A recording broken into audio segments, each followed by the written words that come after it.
Bonjour à tous, c'est le coach Brescia. Ça fait un moment que je n'ai pas fait de live sur Facebook. J'espère que vous m'entendez bien. Si tel est le cas, mettez un live, hashtag live. Si vous me regardez également en replay, mettez hashtag replay. Il y a plein de systèmes qui sont en train de changer euh, sur Facebook, en tout cas sur les réseaux. Et nous essayons de nous adapter plus ou moins. Donc aujourd'hui, j'aimerais vous entretenir sur la thématique comment vraiment, depuis d'abord certains jours, d'accord, avant de commencer, bonjour à tous, je suis la coach Brescia Maïbo, coach certifié en restauration, j'accompagne les mamans dans le processus de restauration, donc je suis fondatrice de Reine Academy, qui est l'Académie des Reines. Je suis également auteur, conférencière internationale et bien plus. Donc, je suis vraiment honorée d'être là parmi vous. Je suis impatient de partager avec vous ce que je vais vous partager ce soir. Et je prie vraiment que vous preniez le temps de regarder en replay. Et dites-moi si vous regardez en fait les 12 jours. Donc, c'est pendant 12 jours que je vous partage les clés, comment traverser cette période. Pendant 12 jours, en fait, chaque jour, je vous partage des clés très importantes pour la saison dans laquelle nous sommes. Donc, aujourd'hui, j'ai voulu aller avec vous en détail, un peu plus en détail, ou venir en live. Également, peut-être pour donner également la possibilité de poser des questions et voir également comment ça fonctionne. Parce qu'il y a beaucoup de choses qui ont changé, qui sont en train de changer ici dans Facebook. À cela ne tienne, j'espère que vous allez bien.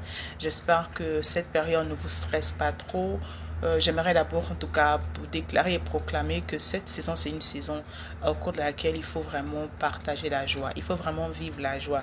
Il va falloir vraiment expérimenter la joie. Je prie que tu expérimentes la joie, qui est cette joie vraiment qu'on dit de la joie du Seigneur. C'est pas une saison dans laquelle tu regardes ce qui est dans ton compte en banque, même si ça compte. Mais la somme qui est dans ton compte en banque en ce moment ne devrait pas être la raison, d'accord, de ton bonheur. Ne regarde ni en fait ta position sociale. Par là, je veux dire si tu es marié, célibataire, divorcé. Cela ne devrait pas dépendre de ton bonheur. Cette joie doit émaner en fait de l'intérieur. On dit la joie est un fruit de l'esprit. Ça doit développer à l'intérieur de toi. Et je sais que ce sont des valeurs qu'on ne partage pas, qui ne sont peut-être pas publiques ou populaires de nos jours, mais ce sont des choses sur lesquelles il faille t'ajouter, d'accord? Il faille vraiment te baser. Parce que tu sais, si ta joie dépend du boulot que tu as en ce moment, le jour où tu perds le boulot, tu es une personne malheureuse. Si ta joie dépend de ton statut social, le jour où quelque chose ne va pas avec ta relation, divorce, séparation, ben, tu deviens une personne malheureuse.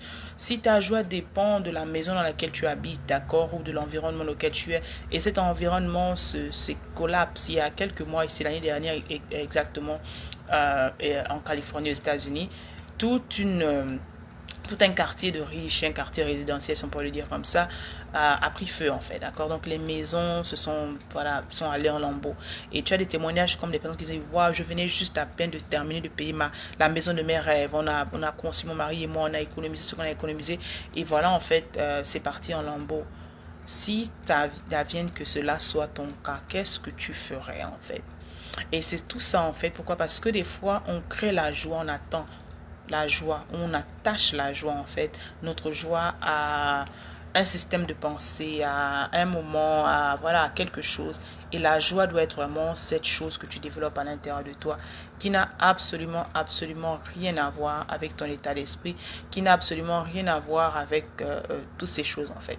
Donc j'aimerais en fait en cette saison t'inviter, quel que soit l'endroit dans lequel tu te trouves, quelle que soit ta condition économique, sociale, quel que soit, voilà, la position, le pays dans lequel tu te trouves, parce que également, cela ne dépend pas du pays dans lequel tu es, cela ne dépend pas également d'accord voilà, si tu es riche, pauvre, peu importe.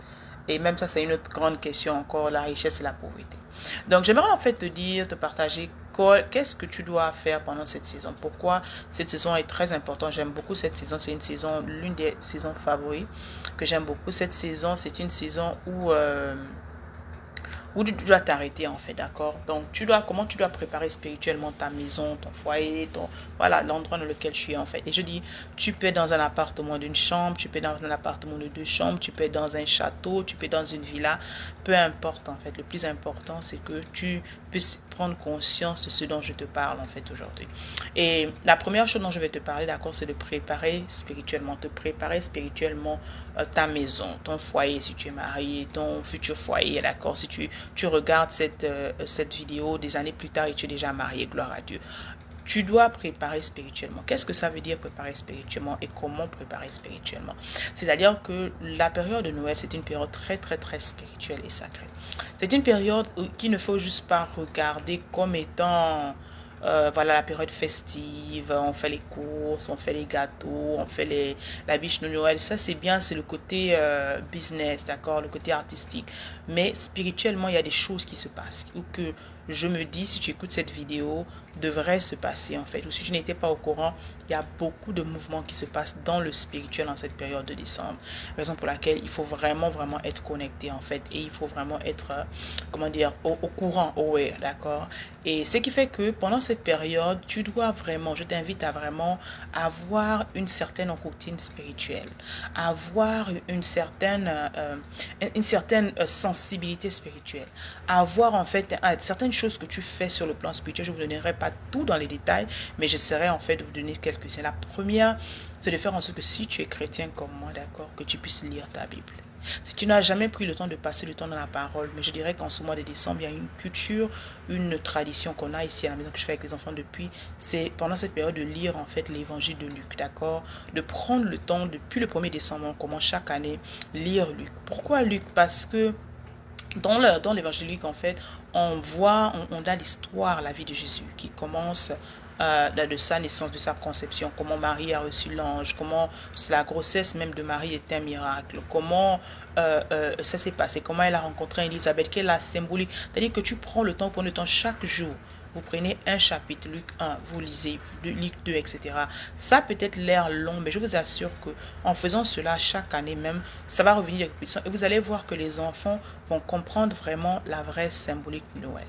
Ça, c'est avec les enfants. Toi-même, en tant que maman, je dis toujours que la maman est le centre. La maman est celle qui gouverne, d'accord, qui crée, d'accord, l'énergie, c'est toi qui la crée dans la maison, que tu sois seul ou accompagné avec des enfants ou pas. Tu dois comprendre que spirituellement, tu dois te préparer. C'est-à-dire que tu dois également avoir toi-même ta propre routine spirituelle. Toi-même, tu dois avoir des temps de qualité, de silence avec Dieu. C'est pas le moment où tu dois, oui, c'est vrai, faire le shopping, mais avant même de sortir pour aller faire le shopping, pose la question au Seigneur, de quoi exactement ont besoin mes enfants en cette saison? De quoi exactement a besoin ma maison en cette année? De quoi est-ce que moi j'ai besoin en cette année, en cette saison en fait? Peut-être tu as besoin de plus de repos. Ça veut dire que tu dois te reposer. C'est également, spirituellement, c'est également écouter son corps. Peut-être que tu as besoin de regarder moins de télévision. Ça également, c'est une attitude spirituelle à avoir. Peut-être que tu dois lire en fait, faire une certaine dévotion en fait, certaines dévotions, c'est-à-dire que tu dois passer plus de temps à lire une partie. Par exemple, personnellement, je reçois souvent des indications, en fait, des recommandations, et j'ai reçu une recommandation spécifique de lire un livre spécifique de la Bible en fait, et que je fais chaque jour à part le livre de Luc, d'accord, sans compter ma routine moi-même quotidienne, que chaque année j'ai le challenge en fait personnel de lire la Bible, de terminer du début à la fin, d'accord. Et maintenant je me suis fait avant c'était dans un an, maintenant le challenge qu'on m'a donné c'est de lire ça en 180 jours, donc en 6 mois environ, de lire tous les livres de la Bible en fait. Je suis presque à la fin et je rends grâce à Dieu parce que je vous assure, ça fait plus de, comment dire, ça me donne plus de livres à lire, mais je vous assure que je me sens bien, d'accord. Au début, c'était les 2 premiers mois, c'était vraiment challengeant parce que c'était beaucoup, mais je vous assure que au fur et à mesure, je comprends pourquoi le Seigneur m'a donné cette directive en fait cette année, et je pense que l'année prochaine, je vais encore opter pour ces 180 jours, une fois les 180 jours vont terminer en fait, et je suis juste dans la gratitude totale. Donc il faut avoir toi-même, d'accord, cette attitude là. Il faut avoir également cette routine que j'ai dit avec les enfants, lire le livre de Luc. Et il faut également spirituellement, c'est de faire attention à ce que vous regardez dans la maison, parce que toutes les portes, les sens, tes yeux, ce sont les portes d'entrée, les oreilles, ce sont les portes d'entrée, la bouche, c'est la porte d'entrée. Donc tous ces endroits en fait, d'accord, les personnes qui rentrent chez toi en cette période, faut commencer à regarder la liste d'invités, qui va rentrer chez toi, qui tu vas recevoir. Si tu reçois pendant cette période, qui va venir chez toi, quel est l'esprit des personnes qui vont rentrer chez toi, quelles sont les intentions en fait. Est-ce que tu connais vraiment les personnes que tu vas recevoir dans ta maison? Parce que dans ma langue, on dit ndao isuemu, c'est-à-dire que la maison c'est une cachette, la maison est sacrée. On ne fait pas rentrer n'importe qui dans sa maison. On ne fait même pas rentrer tout le monde dans sa maison. Tu ne devrais pas faire rentrer tout le monde dans ta maison si tu ne le savais pas. Donc tout ça c'est spirituel en fait, parce que les gens qui viennent dans ta maison déposent des énergies en fait positives ou négatives sans le vouloir. Donc c'est à toi vraiment de préparer la maison. Je dis encore dans le recul, dans l'académie, Reine Académie, donc je vous dis que je suis la fondatrice et nous avons des enseignements comme ça profonds où nous enseignons à la femme en fait justement comment aller en profondeur, comment préparer la maison en fait justement le côté spirituel pour one.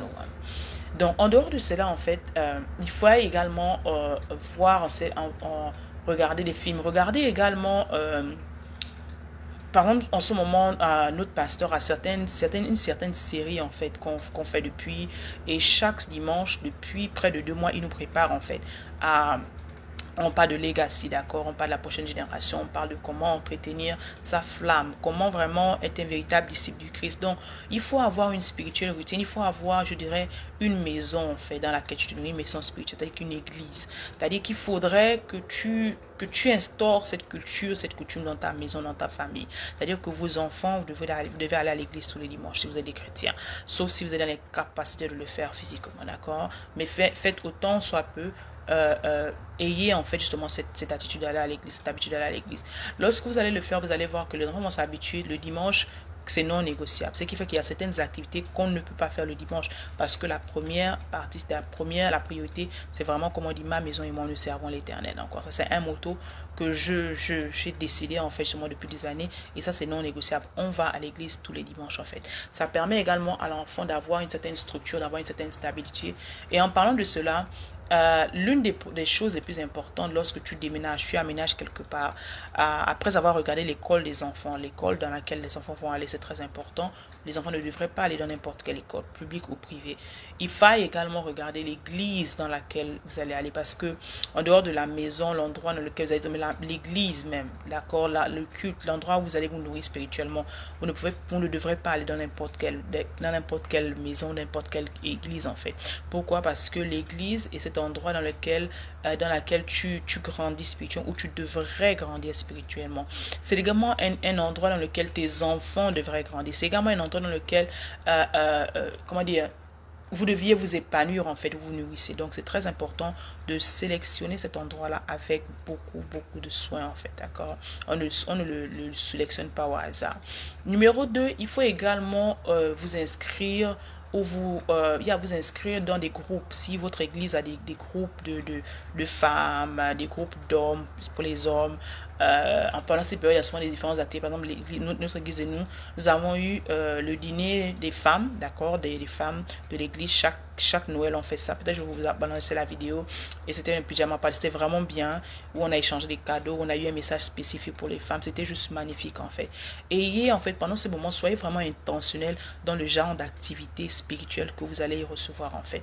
Et il y a également des retraites. Certaines retraites en ce période que je t'invite vraiment à faire si tu peux le faire. Retraite spirituelle. Parce que spirituellement, tu as besoin de recevoir les directives pour l'année prochaine, pour ta maison, pour ton business, pour tout en fait, pour toi-même. Donc tout ça, ça fait partie de la préparation spirituelle. Numéro 2 également, tu dois éviter, quelles sont les erreurs à éviter pendant cette période pour faire en sorte qu'il y ait la paix dans ta maison en fait. Beaucoup de mamans vont se focaliser sur les cadeaux. Oh, il y a beaucoup de problèmes. Oh, il faut que l'enfant ait certains cadeaux comme ça. Il faudrait que l'enfant ait ceci. Il faudrait que... Non. Je dis toujours que le plus beau cadeau, c'est ta présence. C'est votre présence, papa, maman. L'enfant n'a pas besoin de la dernière Nintendo. L'enfant n'a pas besoin du dernier iPad, iPhone, etc. Non, soyez vraiment intentionnel en fait. Faites en sorte que dans la maison, il y ait la paix, qu'il n'y ait pas de raison de tumulte, qu'il n'y ait pas de raison de dispute en fait. Parce que il n'y a pas de prospérité dans une maison dans laquelle il n'y a pas la paix. Je répète encore, il n'y a pas de prospérité dans une maison dans laquelle il n'y a pas la paix. Si vous êtes tout le temps en train de vous discuter pour des choses qui n'ont ni queue ni tête ni queue, vous allez vraiment en fait éloigner les bénédictions de Dieu, surtout en cette période en fait. Soyez vraiment unis, évitez les troubles, évitez les disputes dans tous les cas. Si vous êtes dans une situation financière qui vous permet de vous offrir certains présents, faites-le. Mais si financièrement vous n'êtes pas, ce n'est pas vous n'avez pas la possibilité de le faire, ce n'est pas la fin du monde. L'année prochaine, Dieu vous bénira en fait. Faites avec ce que vous avez et organisez-vous simplement. Choisissez la simplicité en fait. Ça veut dire que le menu aussi simple que possible. Faites la liste. Vous avez un, deux enfants. Choisissez un cadeau, deux maximum pour vos enfants. Mais faites tout que ce soit les personnes que vous allez recevoir, là où vous irez. Entendez-vous, parce qu'il y a beaucoup de personnes, il y a eu différentes discussions, les personnes qui, si ils veulent aller dans la famille de l'homme, surtout à l'étranger, on a ce problème-là, aussi la famille de l'homme, ou c'est la famille de la femme, etc. Entendez-vous. Le plus important, c'est de faire en sorte que la décision que vous allez prendre ne puisse pas impacter l'harmonie de votre maison. Donc, quel que soit l'endroit dans lequel vous décidez d'aller en famille, je vous assure que faites-le dans la paix, dans l'amour et dans l'harmonie. C'est Noël en fait, d'accord? Choisissez la simplicité. La simplicité également, ça peut être quoi? Au moment de la tenue en tant que maman, choisis ta tenue simple, une belle tenue simple, une couleur. Chaque année, il y a des couleurs en fait qu'on nous donne, d'accord? Moi, je reçois les couleurs pour la famille. Donc, toute la famille, on a une couleur unie en fait. Ça permet juste, c'est juste notre, voilà, ça permet juste d'avoir cette harmonie en fait. Moi je parle beaucoup de l'harmonie parce que je crois beaucoup en l'harmonie. Donc une couleur en fait, que tu décides tous les enfants vous habillez en couleur, tout le monde s'habille en couleur et au dîner de Noël, ben, vous retrouvez, c'est tellement beau qu'on fait les photos des familles, on fait avec cette couleur. Essayez si vous n'avez pas encore essayé cette astuce. Donc vous pouvez le faire également, tout ça c'est pour la paix. Entendez-vous sur, si vous allez vous retrouver en famille, entendez-vous si qui va préparer quoi, faites le potluck. Hein. Les Américains ne cassent pas le corps, c'est ça le potluck. Pourquoi? Le potluck fait en sorte que quelqu'un ne puisse pas se retrouver seul dans la cuisine en train de faire toute la nourriture. Même si c'est toi qui reçois, tu offres ta maison, tu présentes ta maison, chacun vient avec un plat. C'est-à-dire que tu fais un menu, que ce soit la dinde de Noël, une entrée, le dessert, etc. Tu mets la liste en fait, voilà qui va faire le poulet rôti, qui va faire le poisson, qui va faire le riz. Ça va faire en sorte que chacun pourra amener quelque chose et toi tu pourras préparer. Ça veut dire que ça va déconcentrer ton activité, ton travail même, et ça va faire en sorte qu'il y ait moins de stress dans la maison, tu es moins à nettoyer parce que plus tu dois préparer, tu dois nettoyer, et si tu as encore les enfants à bas âge, donc tout ça, ça te prend beaucoup de tension. Donc, faire en sorte que chacun puisse préparer quelque chose, et c'est que le soir de Noël, vous puissiez vous retrouver en potluck, vous puissiez apporter cela, et chacun aura quelque chose. Tout le monde se serait reposé, tout le monde aurait eu le temps de bien se maquiller, bien s'habiller, d'accord, pour passer ce réveillon et être heureux en fait, c'est le plus important. Une autre astuce également que je peux, dans la simplicité, depuis des années, dans la famille, on a opté, je ne sais pas si vous avez ça en Europe, ce qu'on appelle Health, d'accord, c'est une application, et cette application te permet, en fait, avant on faisait cette erreur-là d'acheter, chacun acheter des cadeaux. Si imagine tu as 10 frères, chacun achète des cadeaux pour chacun, donc tu peux te retrouver avec 2, 3, 4, 5 cadeaux, et c'est pas les moindres. Et s'il y a les enfants, il faut acheter les cadeaux des grands, il faut acheter les cadeaux des enfants. Donc ce qu'on a décidé en fait, que je vous partage, vous êtes obligé de laisser ou prendre, qui peut vous aider de faire en fait ces 5 enfants, c'est-à-dire de faire mon ami inconnu. Voilà, je crois que c'est le ça en français, mon ami inconnu. Et chacun choisit en fait le nom de quelqu'un, d'accord. S'il y a 10 personnes, ça veut dire que tu offres à Jean, Jean offre à Jeanne, etc. Et ce qui fait que chacun aura au moins un cadeau. D'accord, tout le monde aura au moins un cadeau. Donc vous focalisez sur un cadeau, vous mettez la somme, c'est 25 $ ou 20 € ou 10 €, 15 €, peu importe. Et chacun achète en fait un seul cadeau, d'accord. Si c'est Noël, sois généreux si tu veux acheter plus, mais minimum un cadeau. Et chaque parent en fait achète au moins un cadeau pour son enfant. Et bien sûr les tontons, les tatas, on achète les cadeaux. C'est-à-dire qu'on garde plus les enfants, si on peut le dire en fait. Et nous les grands, puisque c'est important, oui c'est important que chacun ait un cadeau en fait. On s'offre des cadeaux en fait parce que quoi, c'est la joie de Noël, c'est la joie de donner, etc. Donc ça c'est également, ça peut te faire la simplicité en fait. Et faire la simplicité également dans ta maison, le décor. Tu n'as pas besoin tu prends avec ce que tu as, hein, avec ce que tu as, tu peux réutiliser les décorations de Noël, à moins que ça soit cassé, tu peux réutiliser les choses que tu as utilisées, tu peux redécorer différemment. Aujourd'hui, il y a beaucoup d'inspiration que tu peux trouver sur Pinterest, tu peux trouver sur YouTube, tellement